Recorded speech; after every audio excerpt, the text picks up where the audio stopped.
Am I alone? Written by Silver Inkwell. Chapter 8. The Witch. Well, hello there, she said very nicely and kindly to all of them. Who are you? Well, I'm Twilight Sparkle and this is Axel, she said very politely now.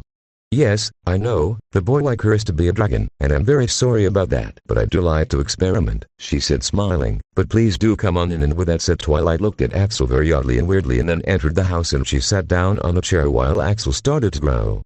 Now then, I know that you must be very upset and angry at me, she said, but you must not hold a grudge. And also don't worry, I can undo the curse, but it will require certain ingredients that I am just too old to get now. What kind of ingredients? Twilight Sparkle said, wishing she had a list now. I have newt, tongue of a fish, the fire flower and heart's desire too, she said. Is that all or is there any more? Twilight said, surprised at the short list. That's all, or so I think. I can't quite remember everything these days, darling. You look and seem very familiar, Twilight said, but I don't know why. Well, I certainly don't know you since you come from an alternate universe, but you could know me from your world, I guess, she said smiling very lightly as she handed Twilight a cup of tea. Here, have something hot on me, darling. And with that said, Twilight pretended to sip the tea and then sat it down. You seem much nicer and kinder than I thought you would be, she said. Not all witches are as cliché as the books and stories want you to believe. We don't all have warts and cats as myth and legends say. We just can all perform magic and that's about it. There's nothing unusual or strange about us at all. Well, that is unusual if you think about it, since you're thought of to be strange and therefore being weird is normal and not being that way is different. Well, you have a fair use of logic there, honey. But I would like to point out one more thing before you go. Even if you did get the ingredients, I don't know if I can do magic anymore since it's getting very weak and I'm very old. I mean, I can always try, darling, but it just might be too much for me. Perhaps maybe a young wizard or witch could do something this, but not me, not anymore at least. But I do wish you the best of luck anyways. But don't worry, I did put in a very easy way to break and wizard as well. Then, what's the way to break his curse? She said very curiously now. Well, he has to either marry royally, find an act of true love, or perform a very brave act of great sacrifice. But of course, I know what you're thinking. These aren't easy, but for a witch or wizard they would be, but not for you, I guess. Well, that's just great, Twilight said. How is he going to a brave act? Well, from what I can tell from his mind, he has already saved you once, but it wasn't quite enough since you could have also easily defeated him with your friends. No, the act needs to be much stronger, something that really truly puts his bravery and life on the line, to the point where he is close to the edge of death, or actually on it depending upon the event, and I wish there was another way, but there isn't, or at least none that I know of. But perhaps maybe a friend in another world can help you.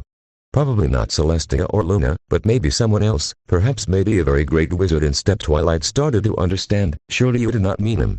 I do, and no matter what, he always seems to be a wizard on any world, and I know for a fact that he is one here. The only problem is that I don't know where he is exactly, but then again no witch or wizard does, but there are always rumors of him. You can try to look for him, but soon enough he'll know that you're both here and he'll be the one that comes looking for you eventually. He always does. I mean, he did it for me and every other witch and wizard. Wait, Twilight said, you actually met him here on this world? Well, of course, we talked, had a nice lunch, and then he left. But did he teach you anything important at all? She said. Well, of course, he gave me the words I needed to hear, but I can't tell you them since they were only for me. Of his words and acts will be for you. Well, thank you very much for the talk, Twilight said, standing up and pushing her chair in. But we must leave now if we're to find him. Thanks a lot. You're welcome, my dear, and should you ever need me, just say my name, which is Risleen, and then I'll try to be there very soon for you both. And with that said, she smiled as she waved them goodbye and they left.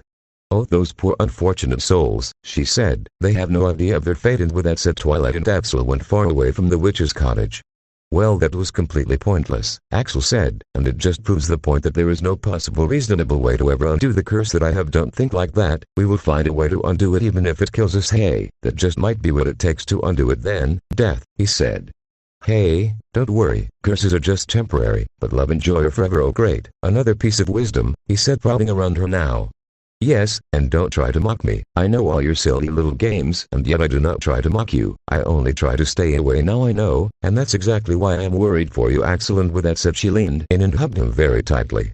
Hugging isn't exactly a Viking or warrior thing, he said, trying to escape in vain.